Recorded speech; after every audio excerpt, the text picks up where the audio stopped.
జార్ఖండ్ మాజీ ముఖ్యమంత్రి జార్ఖండ్ ముక్తి మోర్చా నేత మాజీ సీఎం చంపై సోరెన్ బీజేపీతో చేతులు కలుపుతారనే ప్రచారం జోరందుకుంది. తాజాగా ఆయన తన ఎక్స్ ట్విట్టర్ ఖాతా నుంచి జేఎంఎం పేరు తొలగించారు. దీంతో ఆయన పార్టీ మారడం ఖాయమనే ఊహాగానాలు మరింత బలపడ్డాయి. మరోవైపు ఆయన 6 పార్టీ ఎమ్మెల్యేలతో ఢిల్లీ చేరుకున్నారనే ప్రచారం జోరందుకుంది. ఏ సమయంలో అయినా ఆయన బీజేపీ కండువా కప్పుకునే అవకాశం ఉందని రాజకీయ వర్గాలు అంచనా వేస్తున్నాయి. ప్రస్తుతం ఆయన పలువురు బీజేపీ అగ్రనేతలతో టచ్లో ఉన్నట్లు సంబంధిత వర్గాలు పేర్కొంటున్నాయి.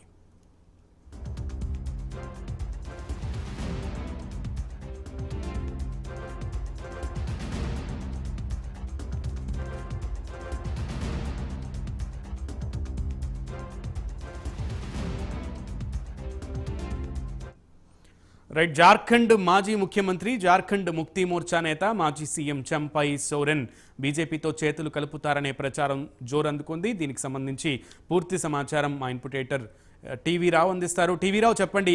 ఎందుకంటే జార్ఖండ్లో రాజకీయ సంక్షోభం, అలాగే పార్టీలకు సంబంధించినటువంటి సంక్షోభం, పార్టీలో నేత ఎవరు అనేటువంటి ప్రశ్నలు, ఇలా రాజకీయంగా జార్ఖండ్లో చాలా కథలే వచ్చాయి. ఒక్కొక్కటి సంసిపోతూ వస్తోంది అని అనుకున్న క్రమంలో ఇప్పుడు చంపై సోరెన్, మాజీ ముఖ్యమంత్రిగా ఉన్నటువంటి చంపై సోరెన్ కొత్త ట్విస్ట్ ఇచ్చినటువంటి పరిస్థితి కనబడుతోంది. సో డీటెయిల్స్ ఏంటి? జార్ఖండ్ ముక్తి మోర్చా అధినేత దివంగత శిబు సోరెన్ వారసత్వంతో వచ్చిన హేమంత్ సోరెన్ ముఖ్యమంత్రిగా కొనసాగుతున్నటువంటి జార్ఖండ్ ముఖ్యమంత్రిగా ఉన్నటువంటి హేమంత్ సోరెన్ ఆ మధ్య కాలంలో జైలు పాలయ్యారు. జైలు పాలైన సందర్భంలో పార్టీలో ఒక నమ్మకమైన నేత, సీనియర్ నేత, అలాగే కుటుంబానికి మంచి దగ్గరి బంధువుగా కూడా ఉన్నటువంటి చంపై సోరెన్ ను అందరూ కూడా ఏకగ్రీవంగా ఏదైతే ఉందో ఈడీ కేసులో, భూ కుంభకోణం కేసులో జైలు పాలైనటువంటి సీఎం హేమంత్ సోరెన్ స్థానంలో ఒక ముఖ్యమంత్రి ఉండాలి కాబట్టి ఈడీ అరెస్ట్ చేసిన వెంటనే హేమంత్ సోరెన్ ను అతన్ని జైలుకు పంపించారు. మరి ఆ ప్లేస్ లో చంపై సోరెన్ నమ్మకస్తుడిగా భావించినటువంటి పార్టీ అతన్ని ఎన్నుకుంది. అయితే ఈ హేమంత్ సోరెన్ మళ్ళీ 2-3 నెలల తర్వాత జైలు నుంచి తిరిగి వచ్చిన నేపథ్యంలో వెంటనే చంపై సోరెన్ పదవి నుంచి దిగిపోవాలని ఆదేశాలు జారీ చేశారు. జారీ చేసిన వెంటనే ఆయన పదవి నుంచి కూడా దిగిపోయారు. దిగిపోయిన తర్వాత నుంచి ఇక ఆయన పార్టీతో ముట్టనట్టుగా వ్యవహరిస్తున్నటువంటి పరిస్థితుల్లో ఒక్కసారిగా వాము పేల్చినంత పనిచేశారు. ఒక 6 పార్టీ జేఎంఎం పార్టీ ఎమ్మెల్యేలతో ఆయన ఢిల్లీలో చక్కర్లు కొట్టడం ప్రారంభించారు. అంతేకాకుండా బీజేపీలోని కీలక నేతలతో మంతనాలు జరిపేందుకు ఆయన చాలా ప్రయత్నాలు అయితే చేశారు. అయితే కనుక ఫోన్ ద్వారా ఏదైతే ఈ కేంద్రంలో ఉన్నటువంటి పెద్దలతో ఏదైతే ఇటువైపు పశ్చిమ బెంగాల్ బీజేపీ అధ్యక్షుడు భాజపా నేత సువేందు అధికారి, ఇటువైపు శివరాజ్ సింగ్ చౌహాన్, వీళ్ళ కేంద్ర మంత్రులు, వీళ్ళందరితో కూడా టచ్ లో ఉన్నారు.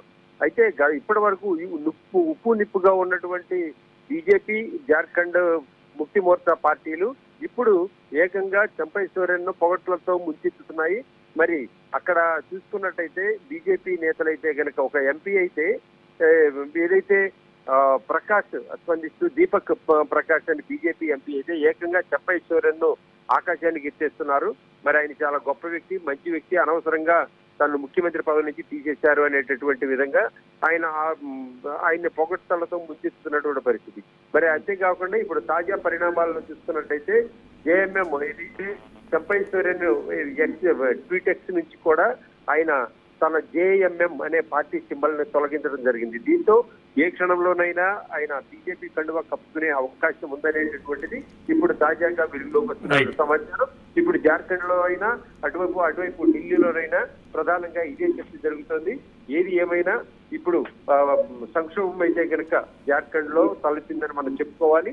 ఇప్పుడు హేమంత్ సోరెన్ కు ఉన్నటువంటి చంపై సోరెన్ కు ఉన్నటువంటి ఎమ్మెల్యేల బలంతో పాటుగా బీజేపీకి కూడా ఉన్నటువంటి బలాన్ని జోడించి అవిశ్వాస తీర్మానాన్ని పెట్టి ఎలాగైనా కూడా శిబు సోరెన్ ని దించేస్తే అధికారం చంపై సోరెన్ కు బీజేపీ మద్దతుతో చంపై సోరెన్ కు దక్కుతుందనేటటువంటి చర్చలు విస్తృతంగా ఢిల్లీలోను, ఇటువైపు జార్ఖండ్ లోను విస్తృతంగా జరుగుతున్నాయి. ఏదేమైనా కూడా సుస్థిరమైన ప్రభుత్వం ఏర్పాటు చేసే లక్షణం ఉన్నటువంటి జేఎంఎం కి ఈసారి గట్టి ఎదురు దెబ్బ తగులుతుంది అనేది మనం ఇక్కడ చెప్పుకోవాల్సి వస్తుంది. రైట్ టీవీలో, థ్యాంక్ యూ.